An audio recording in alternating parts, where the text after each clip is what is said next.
जय हिंद साथियों, आप सभी का आपके अपने YouTube चैनल एग्जाम स्टडी में आप सभी का हार्दिक स्वागत है। हम लोग भारतीय भूगोल विषय के अंतर्गत अध्ययन कर रहे थे, जिसमें हम लोगों ने पहले चैप्टर में भारत की अवस्थिति और विस्तार के बारे में अध्ययन किया था और फिर दूसरा चैप्टर हमने शुरू किया है जिसमें हम भारत का भौतिक स्वरूप का अध्ययन कर रहे हैं। भारत के भौतिक स्वरूप का ये दूसरा लेक्चर है। कल के लेक्चर में हमने हिमालय की उत्पत्ति के बारे में बताया था। आज वहीं से कंटिन्यू करते हैं। तो हमने कल हिमालय की उत्पत्ति बता दी थी और हिमालय का विभाजन भी बता दिया था। हिमालय का विभाजन,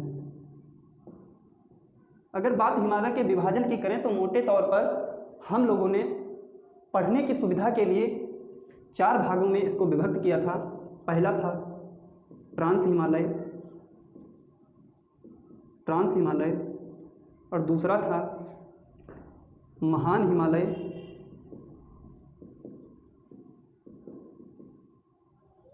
या इसको ग्रेट हिमालय भी कहते हैं, ग्रेट हिमालय। तीसरा जो था वो हम लोगों ने उसको विभक्त किया था लघु हिमालय या मध्य हिमालय,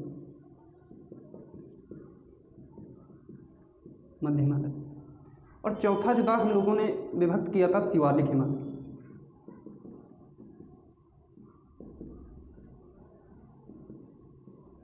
ये हमने अध्ययन की सुविधा के लिए 4 भागों में विभक्त किया था ताकि ट्रांस हिमालय को भी हम पढ़ सकें, इन चारों को हम विधिवत अध्ययन कर सकें। तो सबसे पहले ये मैप बना हुआ है, इसमें ट्रांस हिमालय, महान हिमालय, लघु हिमालय और शिवालिक हिमालय की स्थिति के बारे में पता करते हैं। तो चलिए देखते हैं कि कहाँ कहाँ पर अवस्थित हैं। तो सबसे पहले ट्रांस हिमालय को देखते हैं। ट्रांस हिमालय की जो मुख्य श्रेणियां हैं वो 3 श्रेणियां हैं। पहली श्रेणी जो है वो काराकोरम है। ये जो श्रेणी है ये काराकोरम श्रेणी है, काराकोरम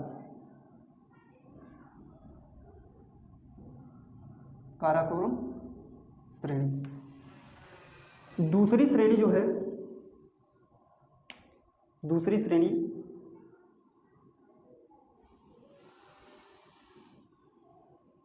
श्रेणी जो है ये लद्दाख श्रेणी,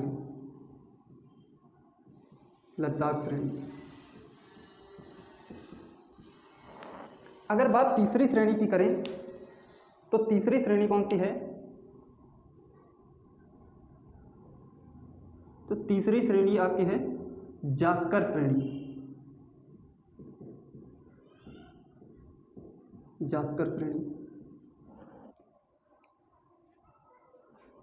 अब देखिए ये जो महान हिमालय है या ग्रेट हिमालय है, ये भारत पर कहाँ पर अवस्थित है? तो इसकी अगर बात करें तो ये भारत में देखिए कहाँ पर अवस्थित है।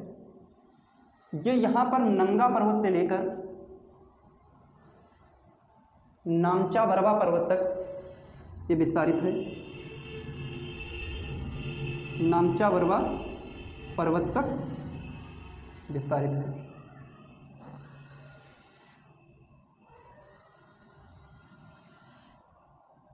ये हो गया आपका महान हिमालय, ग्रेट हिमालय। अगर बात करें आपके लघु हिमालय की, तो आपका लघु हिमालय जो है वो कुछ यहाँ पर अवस्थित है,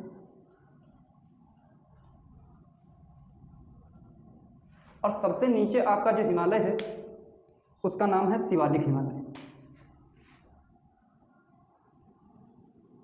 शिवालिक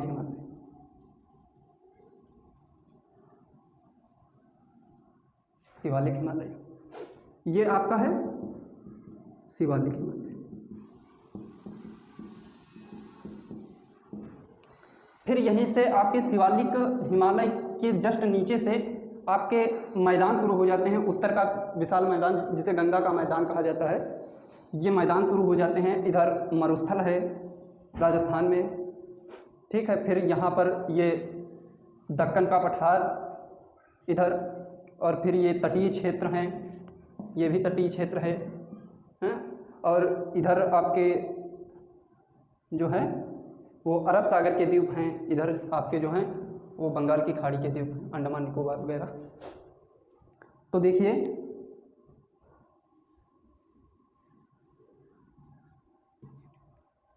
जो आपका काराकोरम श्रेणी है, इसका जो विस्तार है पश्चिम की ओर, इसका विस्तार जाकर के पामीर की गांठ से जुड़ जाता है। ये यहाँ पर चीन में, तिब्बत में पामीर की गांठ है, पामीर की गांठ। इस पामीर की गांठ से ये पश्चिम में, ये पामीर की गांठ से जाकर मिल जाता है। और अगर बात पूरब की ओर करें तो पूरब की ओर यह जाकर के कैलाश पर्वत का निर्माण करता है, कैलाश पर्वत, कैलाश पर्वत का निर्माण करता है। अगर बात पामीर के गांठ की करें तो विश्व की छत जो है वो पामीर की गांठ को कहा जाता है, विश्व की छत। तो इधर जो है ये पामीर की गांठ है, और उधर कैलाश पर्वत है। कैलाश पर्वत पर मानसरोवर झील स्थित है, जिससे कई सारी नदियां निकलती हैं। इस कैलाश पर्वत से एक नदी निकलती है, सिंधु नदी। सिंधु नदी निकलकर यह लद्दाख और जास्कर श्रेणी के मध्य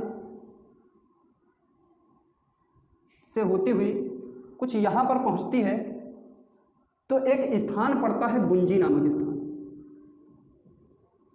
बुंजी नामक स्थान पड़ता है, और इस स्थान पर यह नदी, कौन सी नदी? सिंधु नदी। सिंधु नदी जो है वो बुंजी नामक स्थान पर भारत के सबसे बड़े गार्ज का निर्माण करती है।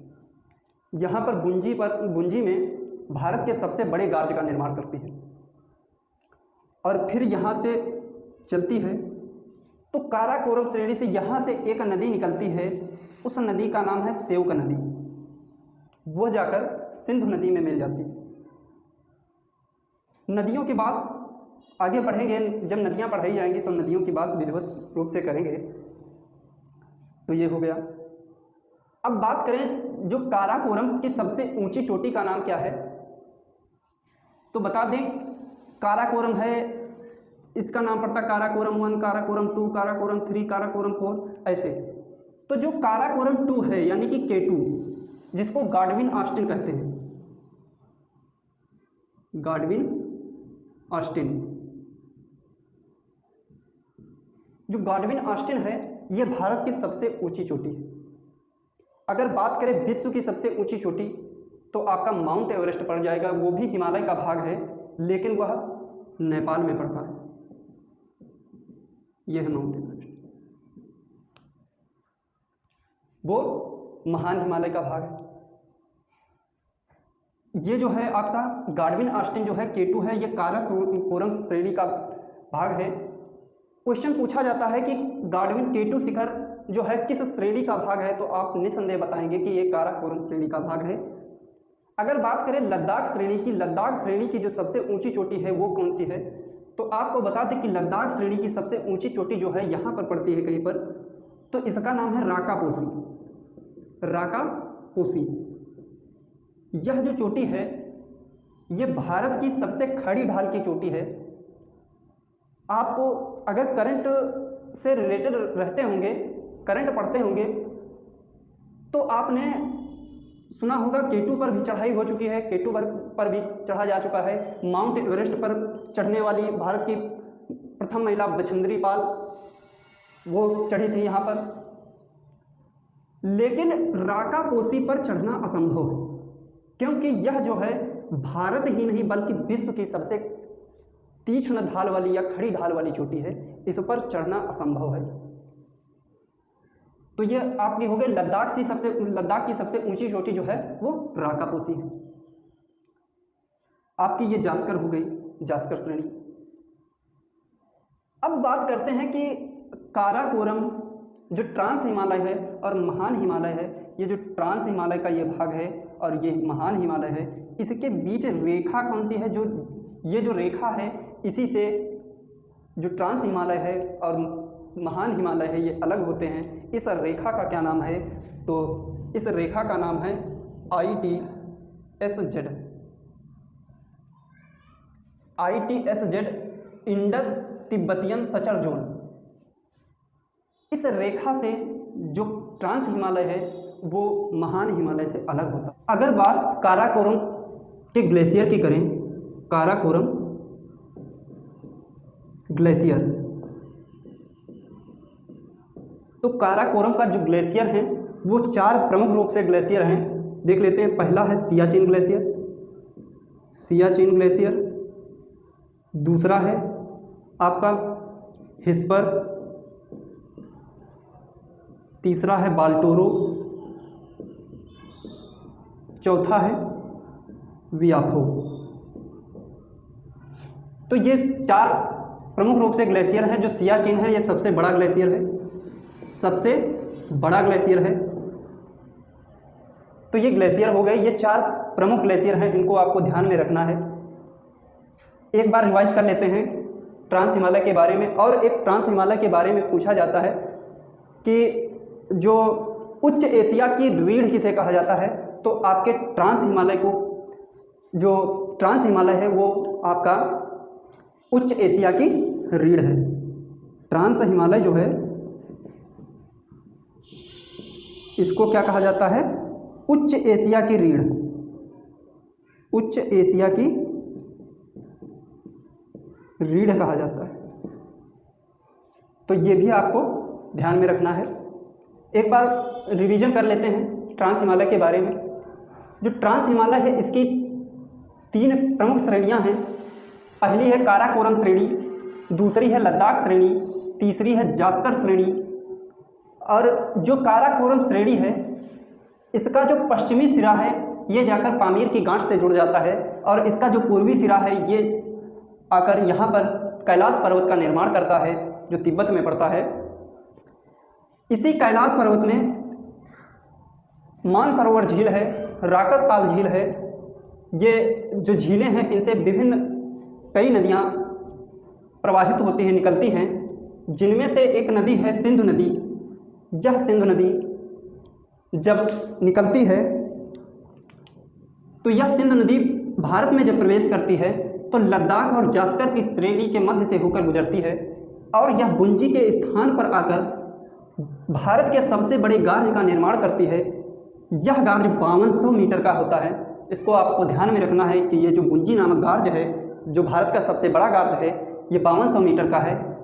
और फिर ये आगे बढ़ती है। काराकोरम और लद्दाख के बीच से एक नदी निकलती है जिसको स्योक नदी कहा जाता है। यह नदी इसमें अपना जल गिराती है। जो नदी अपना जल दूसरी नदी में गिराती है वह नदी दूसरी नदी की सहायक नदी कहलाती है। यानी कि स्योक नदी जो है वो सिंधु नदी में अपना जल गिराती है, तो स्योक नदी जो है सिंधु नदी की सहायक नदी हो गई। और कई सारी नदियां हैं, सिंधु की सहायक नदियां हैं, गिलगिट हो गई, बहुत सारी नदियां हैं। जब नदियां पढ़ाएंगे तो उसकी चर्चा भी करेंगे। अगर बात करें काराकोरम की सबसे ऊंची श्रेणी की, जो विश्व की दूसरी सबसे ऊंची चोटी है, जिसका नाम गॉडविन ऑस्टिन है, ये जो है कि 8611 मीटर की है, जो कि काराकोरम श्रेणी पर स्थित है।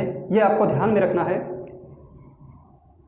अब जो बात आती है कि काराकोरम, ये जो ट्रांस हिमालय है, इसको महान हिमालय से अलग कौन सी रेखा करती है? तो ये है ITSZ, यानी कि इंडो तिब्बतियन सचर जोन। ये जो रेखा है ये भारत को, ये जो भारतीय प्लेट जो थी उसका जो हिमालय है, ये जो हिमालय था ट्रांस हिमालय, ये प्राचीन हिमालय था। इस पर चर्चा हम कल कर चुके हैं। अगर आप में से किसी ने भी पिछले लेक्चर नहीं देखे हैं तो प्लीज़ प्लेलिस्ट में जाकर आप पिछले लेक्चर देख सकते हैं, तब चीज़ें आपको बेहतर रूप से समझ में आएंगी। ये हो गया आपका जो महान हिमालय से अलग करने वाली रेखा। अब हम लोग पढ़ेंगे महान हिमालय के बारे में। तो महान हिमालय के बारे में पढ़ लेते हैं। महान हिमालय, ये जो महान हिमालय है इसकी ऊंचाई जो है वो 6100 मीटर है। 6100 मीटर, 6100 मीटर इसकी ऊंचाई है। और ये जो है ये यहाँ पर नंगा पर्वत से लेकर के ये नामचा बरवा पर्वत तक, नामचा बरवा पर्वत तक फैला हुआ है। और आपको एक चीज़ बता दें, जो यहाँ से एक मानसरोवर राकसताल झील से एक नदी और निकलती है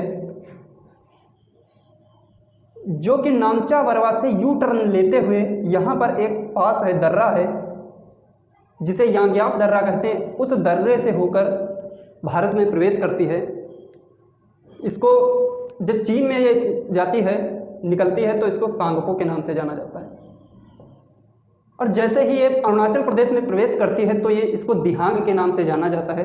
और जब यह नदी असम में आती है तब इसको ब्रह्मपुत्र के नाम से जाना जाता है। और जब ये नदी बांग्लादेश में उतरती है तो इसको जमुना के नाम से जाना जाता है। इधर से जो गंगा जाती है बांग्लादेश में पद्मा के नाम से जानी जाती है। जब पद्मा और ये जमुना आपस में मिलती हैं तो मेघना का रूप ले लेते हैं। ये आपको नदियाँ जब पढ़ाई जाएंगी तो विधिवत रूप से आपको बताया जाएगा। तो ये हो गया आपका। अब इसको समझ लेते हैं, इनमें कौन कौन से पर्वत हैं।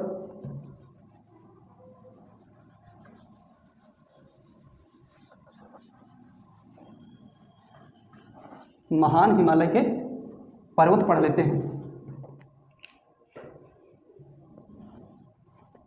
ये आपका हो गया महान हिमालय। ये जो पर्वत है आपका, ये है नंगा पर्वत जो पाकिस्तान की सीमा पर स्थित है। और इधर आपका जो है पर्वत एक, ये नामचा बरवा जो अरुणाचल प्रदेश में, अरुणाचल में। तो जो महान हिमालय है ये कहाँ से लेकर कहाँ तक फैला हुआ है, वो आपका फैला हुआ है पाकिस्तान से लेकर अरुणाचल प्रदेश, पाकिस्तान सीमा से लेकर अरुणाचल प्रदेश तक फैला हुआ है। अगर बात करें इसके पर्वतों की, ये चोटियों की बात करें तो ये नंगा पर्वत हो गया। और उत्तराखंड में, फिर उत्तराखंड में आते हैं,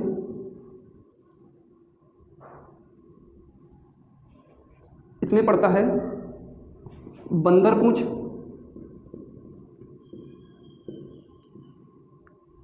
कामेद, नंदा देवी। तो उत्तराखंड में कौन कौन से पड़ते हैं? बंदरपूंछ, कामेद और नंदा देवी, ये तीन जो है उत्तराखंड में पड़ते हैं। और अगर बात करें नेपाल की, तो नेपाल में कौन कौन से पड़ते हैं? नेपाल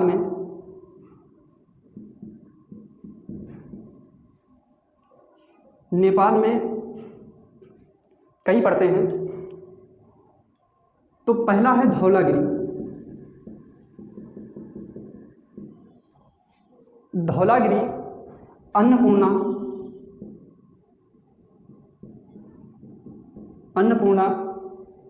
मनसालू,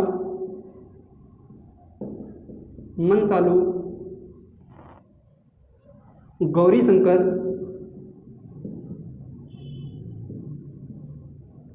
छोयू, मैकालू। कौन कौन से हैं? धौलागिरी, अन्नपूर्णा, मनसालू, गौरी शंकर, छोयू, और फिर आता है आपका मैकालू। मैकालू से पहले आता है आपका ये सबसे बड़ा पर्वत है जो, ये आपका आता है माउंट एवरेस्ट। माउंट एवरेस्ट के बाद आता है मैकालू। ये तो हो गए आपके नेपाल के। अब यहाँ से चले उत्तराखंड आए, फिर नेपाल, नेपाल के बाद पड़ता है आपका सिक्किम। सिक्किम में है पर्वत, उसका नाम है कंचनजंगा। कंचनजंगा, जो कंचनजंगा है वो आपका विश्व का तीसरा सबसे ऊंचा पर्वत है या चोटी है। विश्व की तीसरी सबसे ऊंची चोटी है कंचनजंगा। विश्व की सबसे ऊंची चोटी जो है माउंट एवरेस्ट है, और विश्व की दूसरी सबसे ऊंची चोटी जो थी वो काराकोरम में गार्डन ऑस्टिन या K2 थी। तो आशा करते हैं आपको ये समझ में आ गया होगा। एक बार फिर से देख लीजिए, आपको समझ में आ जाएगा कौन कौन से पर्वत हैं। इसमें कई सारे पर्वत हैं, और कभी कभी पूछ भी लेता है कि कामेद पर्वत कहाँ पर स्थित है, नंदा देवी पर्वत कहाँ पर स्थित है, धौलागिरी कहाँ पर स्थित है, अन्नपूर्णा कहाँ पर स्थित है। तो आपको ये सब ध्यान में रखना है। तो कौन कौन से हैं, यहाँ पर जो पाकिस्तान भारत की सीमा पर जो स्थित है वो आपका पर्वत कौन सा है, नंगा पर्वत। उत्तराखंड में आपका है बंदर पूंछ, जिससे आपकी ये भी बता दें, जिससे आपकी यमुना नदी निकलती है। यमुना नदी बंदर पूंछ से निकलती है, यमुनोत्री से। तो ये कामेद, नंदा देवी, नेपाल में धौलागिरी, अन्नपूर्णा, मनसालू, गौरी शंकर, छोयू, और आपका माउंट एवरेस्ट, मैकालू, फिर कंचनजंगा, फिर आपका अरुणाचल प्रदेश में नामचा पर्वत। आशा करते हैं आपको ये समझ में आया होगा, और अगर आपको वीडियो पसंद आया हो तो प्लीज़ वीडियो को लाइक करें, शेयर करें और सब्सक्राइब करें। बेल आइकन को भी प्रेस करें ताकि हमारी आने वाली समस्त वीडियो का नोटिफिकेशन आपके पास शीघ्रता से पहुंच सके। आगे की चर्चा हम नेक्स्ट क्लास में करेंगे। तब तक के लिए धन्यवाद।